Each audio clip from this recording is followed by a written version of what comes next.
Welcome to C3 In This Together, 30 minutes in our own voice, a mental health and suicide awareness series. In honor of September being Suicide Awareness Month, we will hear from someone with a lived experience who's coping, managing, and navigating mental health and suicide.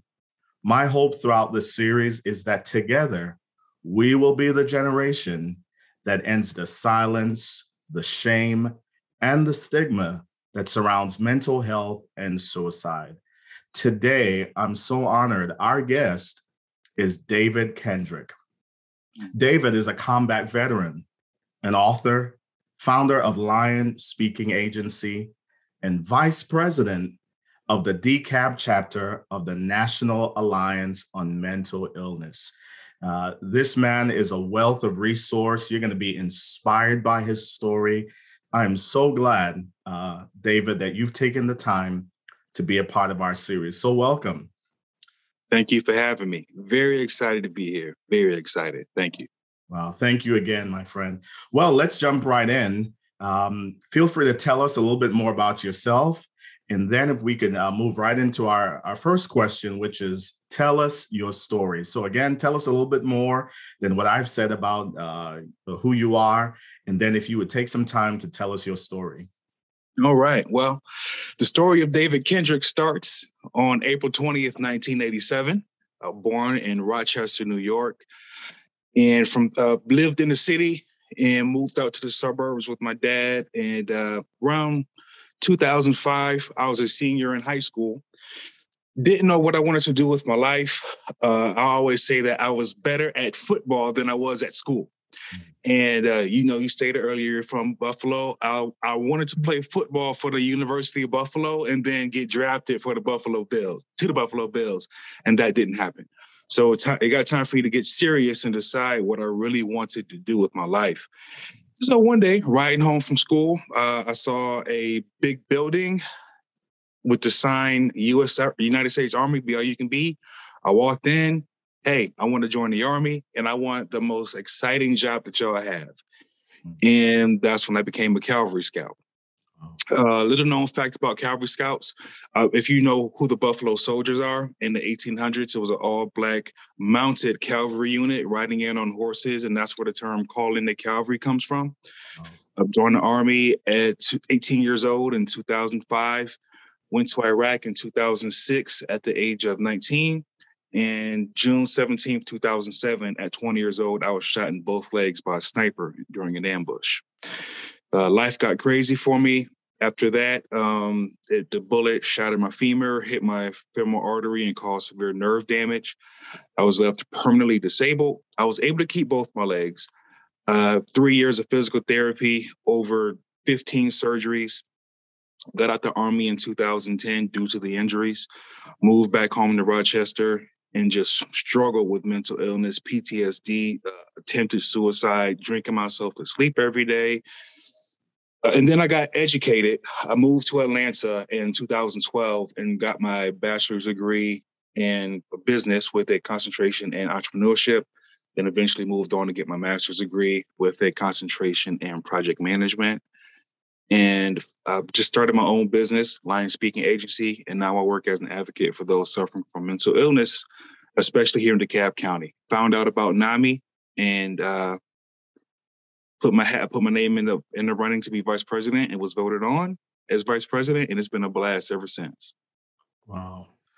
What an inspiring story of hope, recovery, redemption, and really letting folks know that regardless of your experience, you can overcome. And David, we're seeing that here. You're a living testimony, just a living, breathing miracle, letting us all know that regardless of our story, we can be overcomers and be resilient. Thank you for that.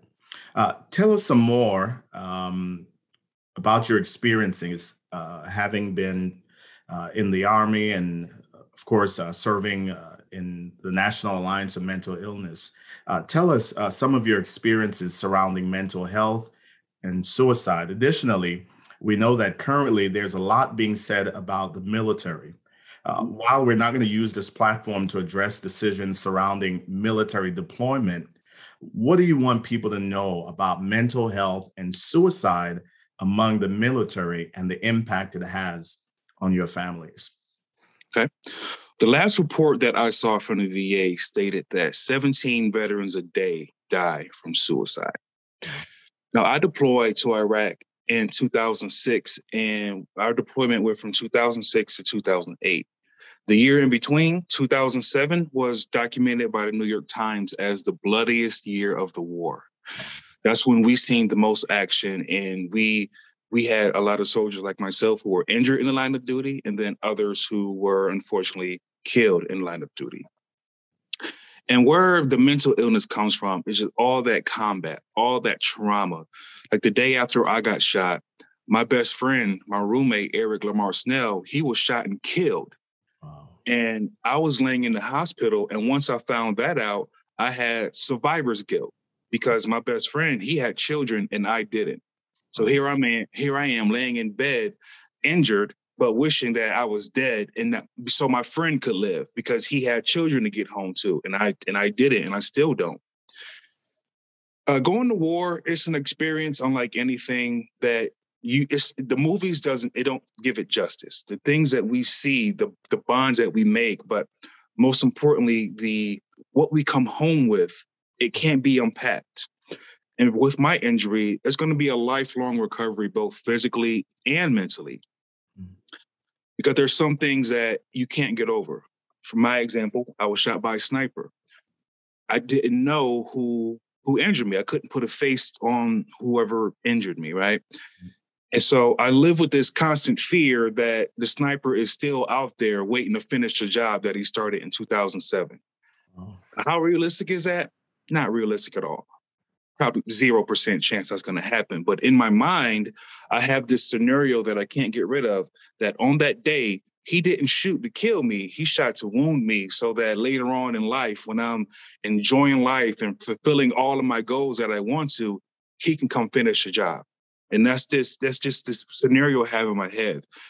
And there's many other veterans who have scenarios like that in their minds as well, especially those veterans who have deployed over and over and over again over the last 20 years.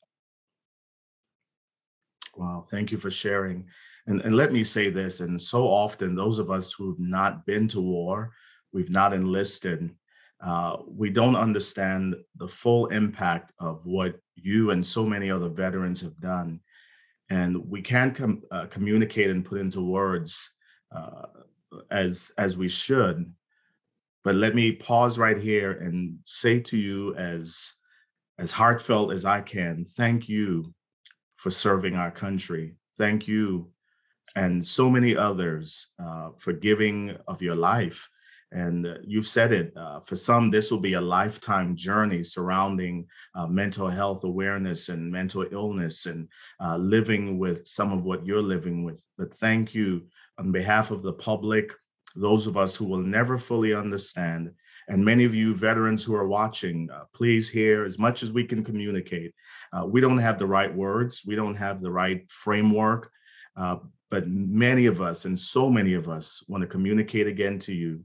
Thank you for the life that you have given in service and that you continue to give towards our nation. We certainly appreciate you.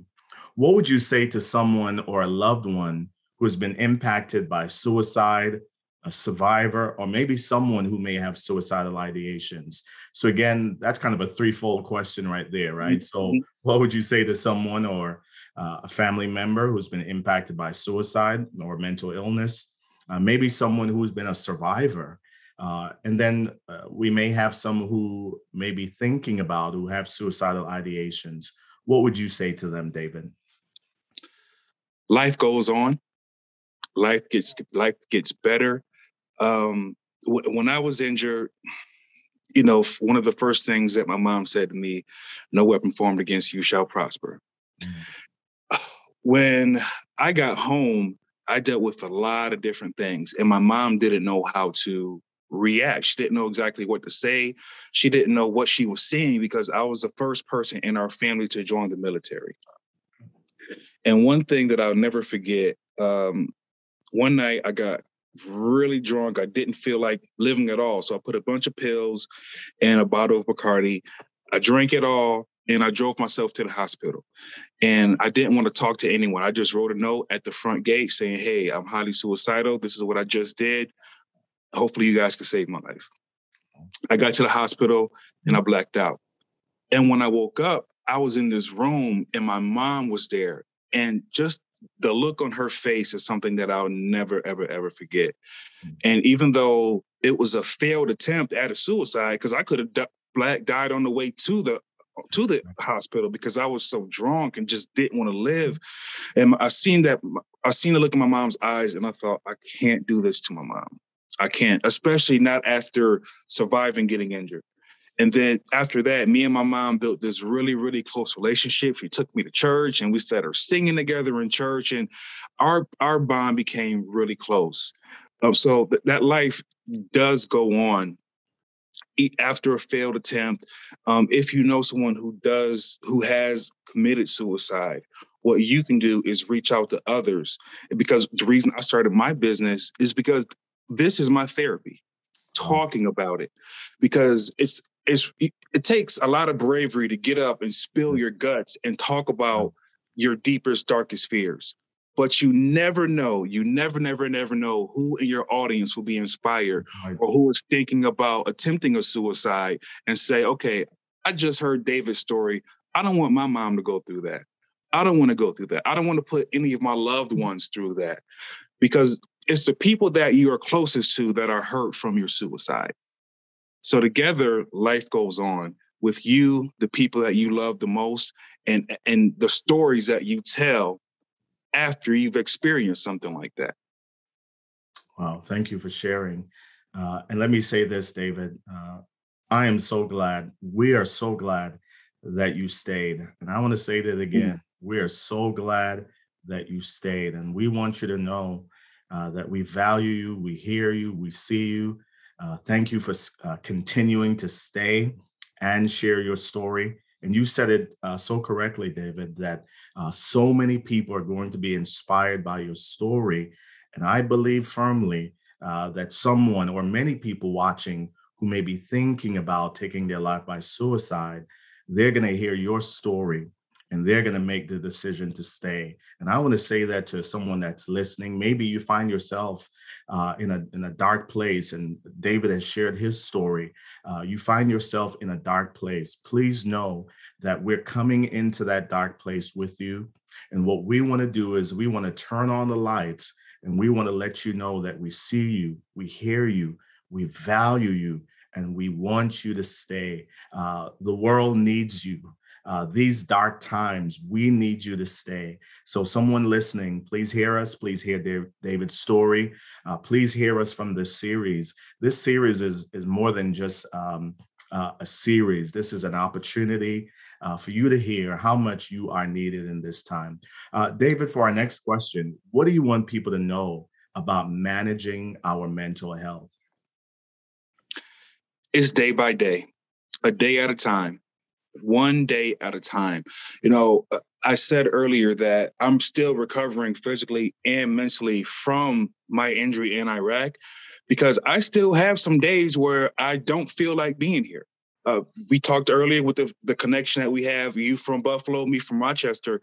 I had to leave home because of this injury that I had, because I have nerve damage in my leg and I have a titanium rod in my left leg.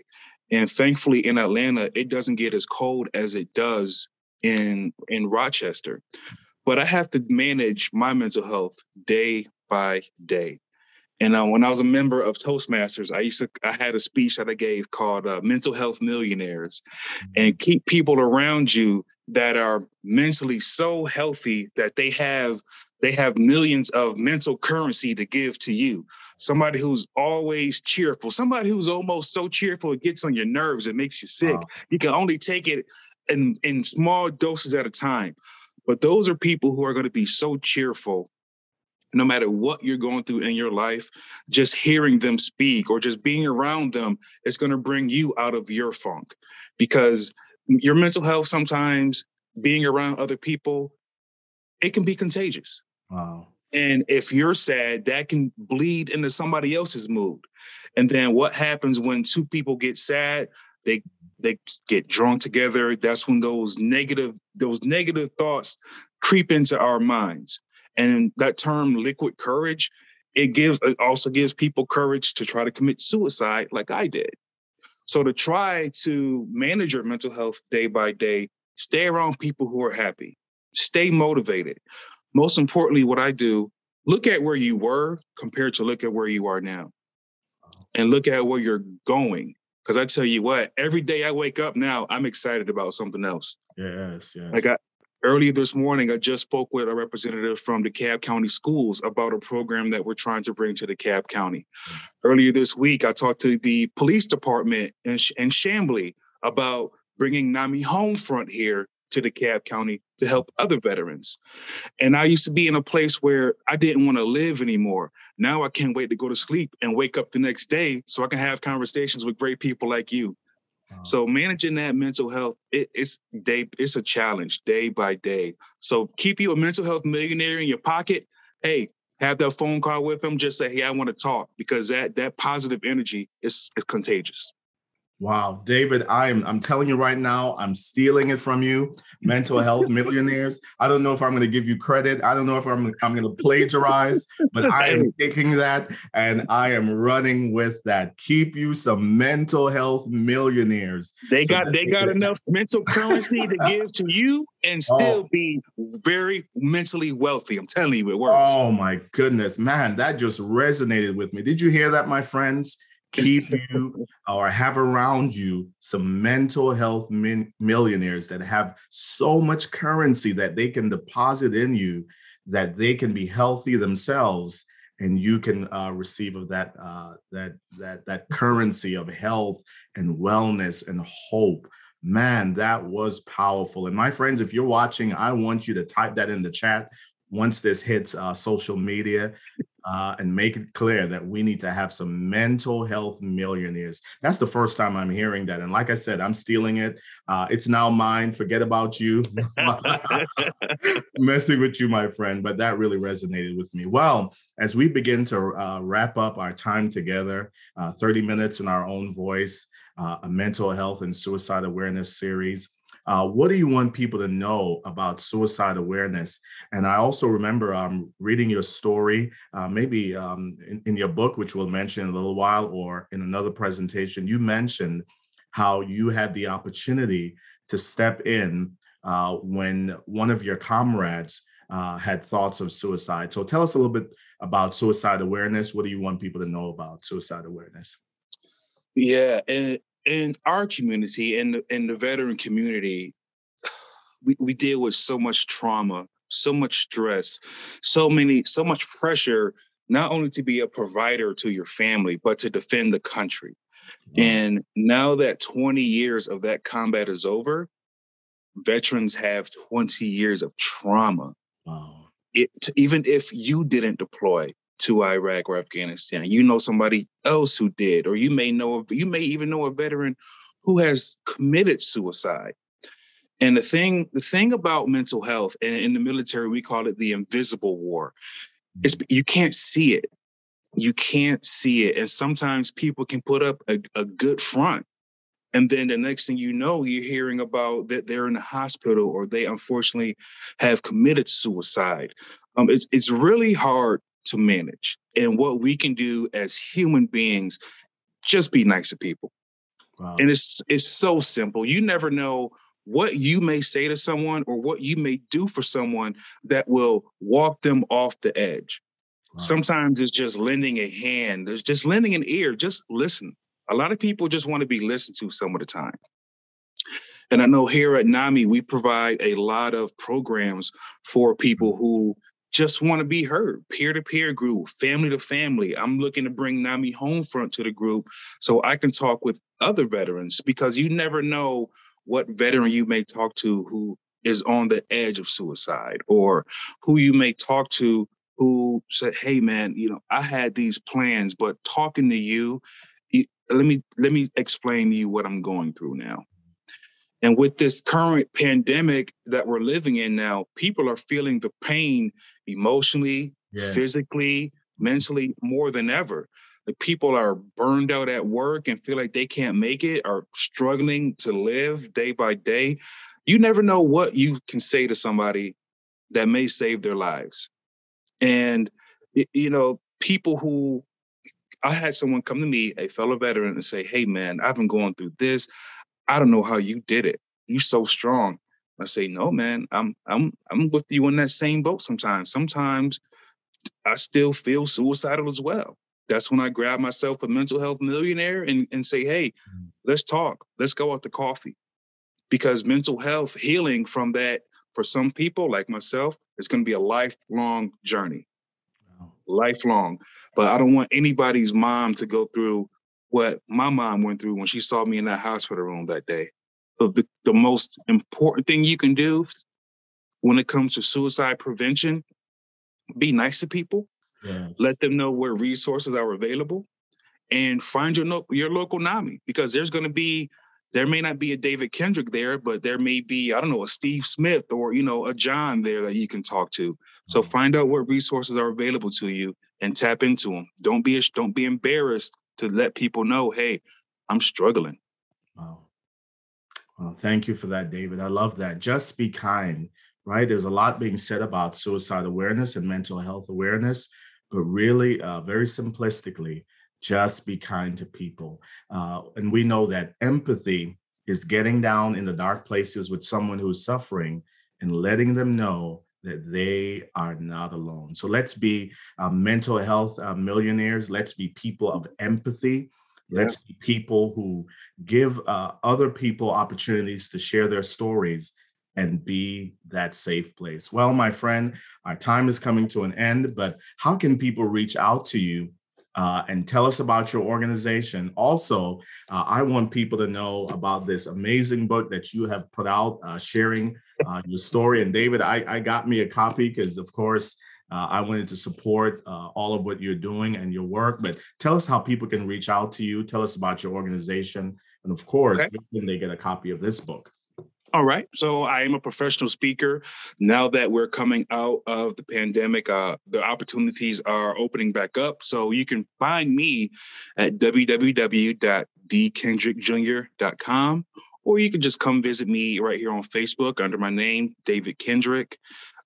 For your local for NAMI DeKalb, you can visit our website, www.namidecab.org. If you would like to send me an email personally, my email address is vicepresident@namidecab.org. And we're always available. Somebody is always going to get back to you in a timely manner. And the things that we are doing in NAMI DeKalb, let me say, I am so excited. So excited for. I've never been so excited to work for an organization like NAMI DeKalb. And this is all volunteer-based, all free. But this work that I'm doing now is so important, especially since I'm going to get trained at NAMI Homefront and help my fellow veterans. Because in the Army, we say, never leave a fallen comrade. Wow. Thank you again. And of course, mention your book. Where can we Yeah, get it? Calvary, available on Amazon. This is a book about family, my friends, and me becoming a boy into a man in the battlefield, being exposed to a lot of different things in the military. And the reason I wrote this book, first of all, to tell my story. But coming out of this war, you don't have too many African Americans that can tell you what it was like on the front lines. And not to say that all the other stories out there aren't good or aren't worth reading. However, my story is important too, because you don't have too many African American veterans, especially Purple Heart veterans like myself, who tell their stories, because not too many African Americans join up to do a dangerous job like I did. And it also pays homage to the Buffalo Soldiers of the 1800s. The one thing I will say about the book, it is the stuff people read in there. It may be shocking, but it's guys on the battlefield talking to one another. It's how the war really was, and it's how soldiers really are on the battlefield, and especially a group of young guys like me, because the story starts in Rochester with me being 17 years old. So a lot of people were like, wow, was it really like that for you? And yeah, it was. Oh, thank you again for your story. And thank you, David, for being a mental health millionaire. That's who you Yeah. are. I'm telling you. Thank you for being light in these very dark times. We so appreciate you. And again, I know so many people are going to be inspired. My friends, we also want to let you know, if you or anyone that might be in crisis, feel free. We want you to reach out to the National Suicide Prevention Lifeline. It's a 24-hour crisis line. The telephone number will come up on the screen, 1-800-273-8255. Also, again, we want to personally invite you for more resources, for more stories like David's story, for more resources surrounding mental health. I want to invite you to personally visit our website, which is c3inthistogether.com. That's going to come up on the screen as well. We also want to encourage you to take our 21-day Thankfulness Challenge, as well as our NextGen Hope Challenge. Also, many of you have been asking about our Hope Pill, right? That's available as well on our website. And this is a reminder to take your daily dose of hope. My friends, thank you again for joining us for this series. We hope to see you next time in another series, 30 minutes in our own voice. Again, David, thank you so much for being with us. Thank you for taking the time. Thank you for the work that you're doing in offering hope, healing, wellness, reducing the silence, the shame, and the stigma of mental health and suicide. Thank you again, my friends, for joining us for 30 minutes in our own voice. And we hope to see you next time in another series. Bye. Stay tuned.